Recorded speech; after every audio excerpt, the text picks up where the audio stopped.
Өзіңізде құрылтай депутаты болуға деген мотивация қандай, мақсат қандай? Осы алдымыздағы тарихи құрылтайға бірінші кезекте өңірлердің мәселесі көтеріліп, өңірлердің жаңағы белсенді азаматтар қатысу керек. Республика партиясына қаратылған тікелей сіздің тарапыңыздан әңгіме болды.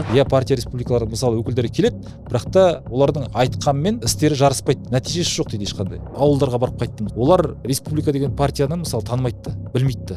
Кей партиялар айтады, Ақжол өзі ірі кәсіптің мүддесінің айналасында жүр деп. Ақжол партиясының көтеріп келе жатқан мәселелердің 90%-дан астамы жаңағы шағын бизнесқа тиесілі. Әр министр, әр әкім партиядан шығу, партияда тұрмау керек, партияға қызмет жасамау керек. Біз осылай өзгертер едік Қарағанды облысындағы халықтың жағдайын деген бір ой бар ма сіздерде? Көптеген мына ауыл тұрғындары субсидияға қол жеткізбейді. Мен өзім оны куәгер ретінде айта аламын. Сіздің ойыңызша құрылтайда қандай адамдар болу керек? Ақындарымыз бар. Бірақ та сахнада ән айтпайды. Әлеуметтік желіде блогер болмайды. Сіздер оған қарсысыздар? Әрине қарсымыз.